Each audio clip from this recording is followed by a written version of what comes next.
నా హృదయపూర్వక నమస్కారం.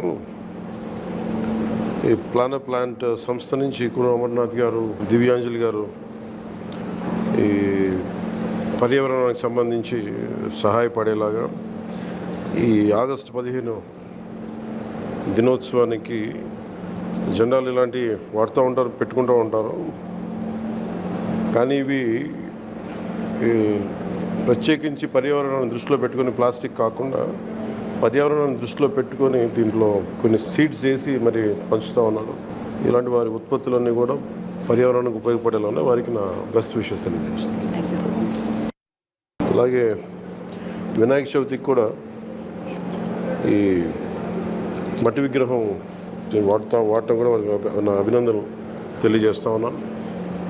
దీనివల్ల పూజ ఇది ఒకటే కాకుండా పర్యావరణం కూడా చాలా మంచిది. లోపల పూజ అయిపోగానే అది వెంటనే దీని నుంచి ఒక మొక్క వచ్చేలాగా